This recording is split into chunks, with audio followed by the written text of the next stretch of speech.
Hey everyone, David C. Anderson here, coming at you from the Knife Center, and welcome to Knife AQ. This is episode 159 of the Knife series where I answer all your questions, sharp or dull. This week, one of the things we're looking at, classic slip joint non-locking pocket knives.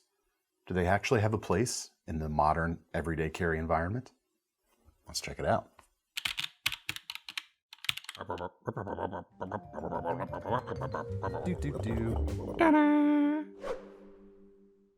All right, so if you're new to this series, what we do is we pull out questions that are left by folks just like you down in the comments section. So that's the clue. If you have a question, you want to have it considered for a future episode, just drop it down below and maybe we'll see it and pull it out. First question today comes from Carlos A. Silva, 23. I want to get into collecting case knife patterns, blade combinations, not handle patterns, but I don't know where to start. What would you say are the most iconic case patterns that every good case collection needs? This is a fun one because you specifically didn't say classic slip joint patterns. And for that reason, I'm not going to talk about classics like the Trapper patterns or like Muskrats, Stockman, like all classic slip joint patterns, but all made by pretty much anyone who's ever made slip joint patterns. But what are the iconic case knives, things that are uniquely case? I liked thinking about it from that aspect, so thank you for the question. First one I'm going to go with is the Sodbuster. Okay, now I know what some of you are probably already thinking. Isn't this also a generic knife pattern that pretty much anyone who's made slip joints has made? While the answer to that is yes, technically the Sodbuster name, even though others have used it and gotten away with using it it the name itself resides with case. So this is like the Kleenex of this knife pattern, the Sodbuster. That's why it gets in here as the first thing I want to talk about. You've got the full size here, and you've got the Sodbuster Junior. The Junior might even be more iconic for your atypical case collection, and certainly are available with more differing handle materials. Whereas like the classic Sodbuster, it's a working knife, typically just an injection molded handle and a just solid blade. Yeah, that's the word for this, right? It's a word. But the Sodbuster Junior, a little bit smaller, obviously, a little bit easier to carry, about a 3-inch blade there. Oh, so nice. Can't not get away with, or can't not have a case collection without one of those. And you definitely can't not have a case collection without the Peanut. If I had to boil it down to one, this would probably be the guy. This one right here is mine in yellow synthetic. I really like, I have such a soft spot for these yellow synthetic handles. They were never the most premium option, but there's a ton of character. Other vintage slip joint makers use them. I had an old Camillus Trapper with this same type of material. I just love it.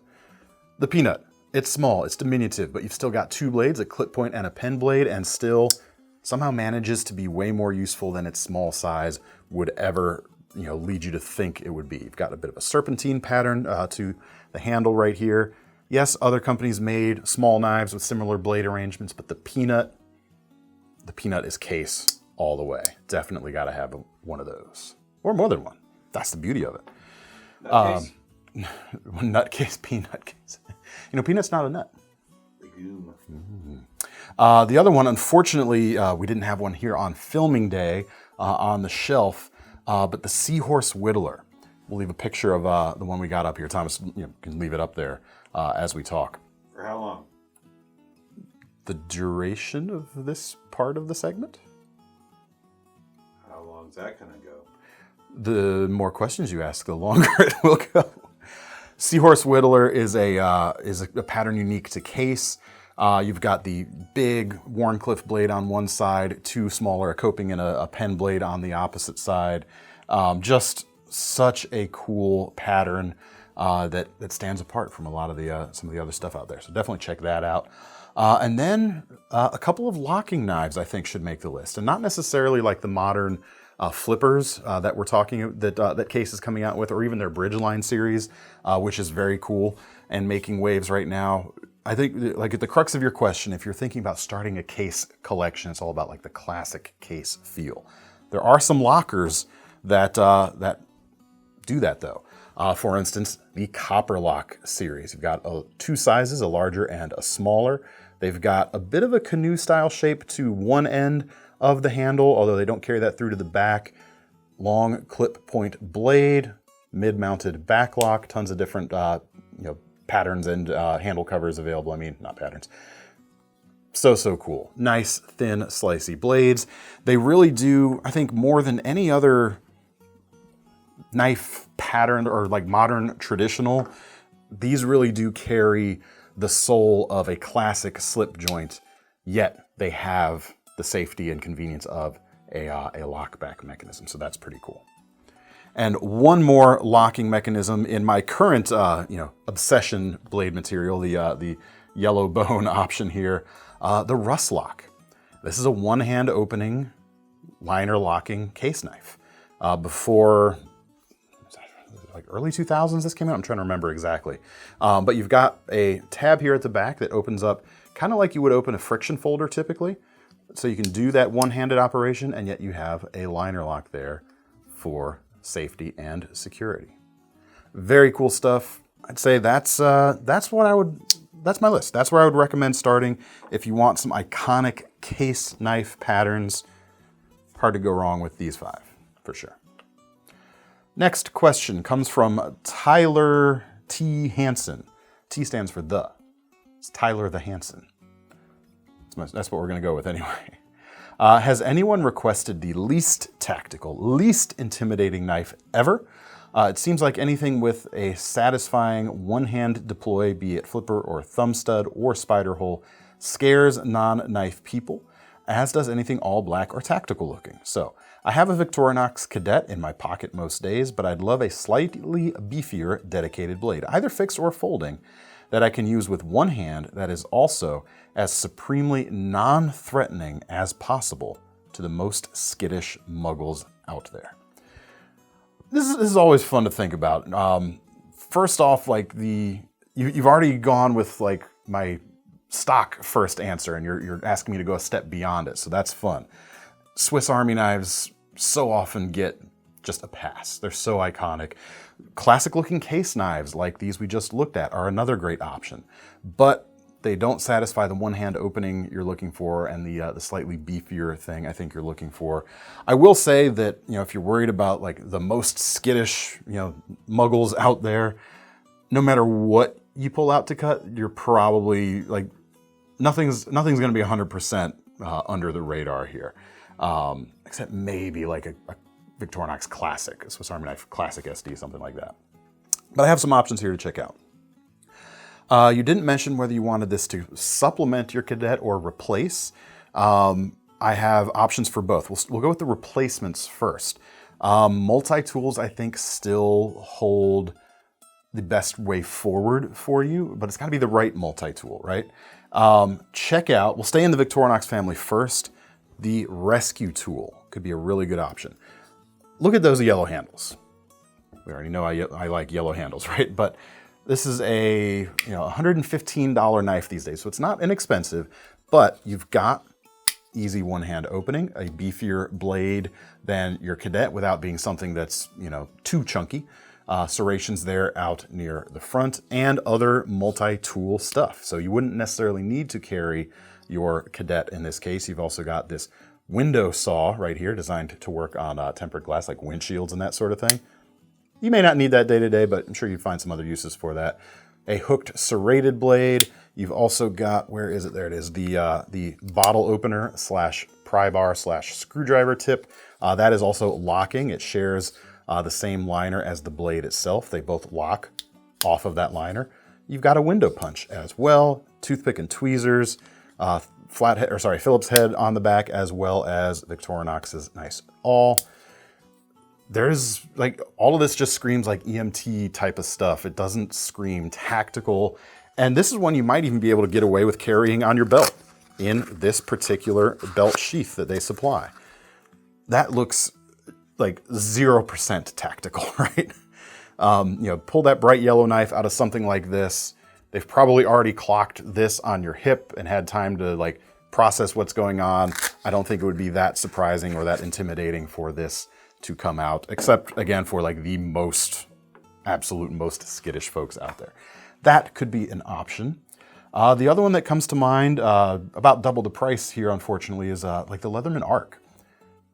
Great, great knife these days. One hand opening very easily. You've got a more robust blade than your Cadet and all the other nice stuff that comes along with it. With a Leatherman multi-tool. Interchangeable flat bits, can opener there, scissors, saw, file, small eyeglass driver, pry bar, thingy, bottles, all, and of course, pliers. That could be an option for you as well. Maybe a little tactical, maybe some other, like the black stuff there. Maybe a different Leatherman might be better. I still think the Arc would be a good choice there. If not, if you want really just a standalone blade there, because you did use the word, where was it? Dedicated. So these two right here are potential replacements for your Cadet. But if you want something to supplement it, it gets a little bit trickier, but I got a couple here that I think are at least interesting. You tell me whether you think they're right or not. For a fixed blade, the Mora Eldris.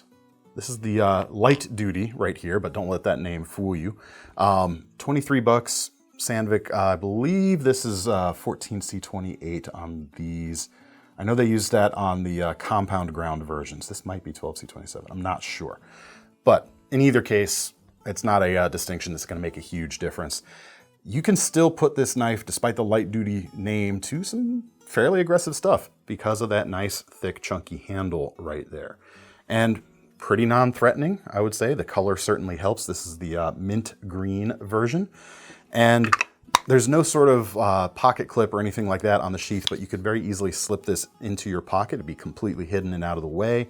Just make sure that's not something that would be forbidden in your particular area. I will caution you on that. That could be a good option. It'd certainly work. And the other one, even more slightly out of left field, is there's a couple things you can do, I think, to like disguise the knife. One, as long as it's not something super big, you could always go with something like as ornate as possible, like a William Henry, something that looks more like jewelry. That could be an option. Or something with an unusual shape, like this Vosti Mini Nightshade, perhaps. I'm not 100% sure on this one, but it was interesting to think about, so I wanted to put it out here and wanted to put it to you folks in the comment section whether you think this might work as well. 2.6 inch blade, 14C28N on this gray one, 59 bucks. And pull this out, that is an unusual shape, wouldn't you say? I would, that's why I'm saying it. And still capable. You do have one hand opening with the crossbar lock there. And if you are worried about, things being too flashy, talk about flippers and stuff like that, just open it slowly. Or you could always open it two-handed in those situations where you want to be even more, less flashy. Also an option. I know you said not tactical, but I think maybe the black bladed version on this might even be a little better because it doesn't reflect like a blade would. It's just this strange black shape that, you see someone holding this out of your hand. If you don't see a handle, you don't see them deploy it. But even to me, who is a knife person, this doesn't necessarily scream knife in the way that some other shapes could. Something to think about. Could be a good option. Comment section, let me know what you thought of those. If you have any other suggestions, drop them below as well. Most intimidation is an attitude, so just wear a propeller hat. Don't you dare put a CGI propeller hat on me right now. I'll do it later. You're welcome. All right, now we come to our lightning round for today. First question, John Berthotti. For what reason other than legal would someone want a non-locking folder? Well, for one, there's certainly the heritage aspect. Just it's a piece of history still being made today, so that's cool. There's a certain amount of convenience in not having to worry about a lock to manipulate when you go to close the knife. If you're going with classic slip joints, especially ones that are decorative like this, you do have that non-threatening angle, which is something that some people have to consider, unfortunately. The availability of thin, really slicey blades is a lot broader on classic slip joints, and they're also like the least likely to accidentally come open. Like they don't just come open by themselves. Yes, there's always the outside chance of something, like nothing is ever 100%, but they don't just come open. That's a good thing.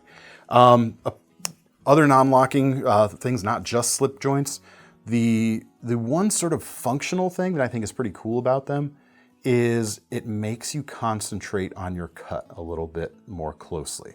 Because you don't have a locking mechanism to work for, you gotta focus on what you're doing a little bit more. Kind of like driving a stick shift versus an automatic, something like that. Hope that helps. Next question comes from Tarin Indel 8217. Other than Nessmuck and generic drop point, what are your favorite knife shapes? Why'd you take my two favorites away? So third place is what you're asking for. Probably for me, clip points with long, straight clips. There's just an elegance to that shape that I really dig. The first one I really fell in love with and used heavily was a Boker Urban Trapper. Not this particular version, but that long, straight clip is just so satisfying. Brad Zinker design. This one right here is a KnifeCenter exclusive, S35 VN blade, faux ivory style handles, and on sale right now for $79 for an S35 knife. That's a pretty good deal.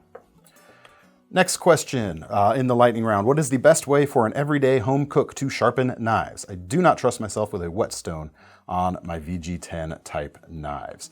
VG10, I'm guessing you probably have perhaps a Japanese style knife, which comes with a 15-degree bevel. This system will work for that and for 20-degree bevels or thereabouts on traditional German stuff. I've said it before, folks, regulars may already know what I'm gonna suggest, Spyderco Sharpmaker. It's super easy. All you gotta be able to do is hold your knife straight up and down, no guessing at the angle. That's a pretty easy angle to guess at. I've given these to non-knife people in my life, specifically to use with their kitchen knives. It is virtually idiot-proof and virtually super easy to get a hair shaving sharp edge. And for me, I don't even use a sharpening or honing steel. I just use the white rods on a Sharpmaker instead. Fantastic system. We've got a tutorial on how to use it. We'll leave a link to that video here up in the corner as well.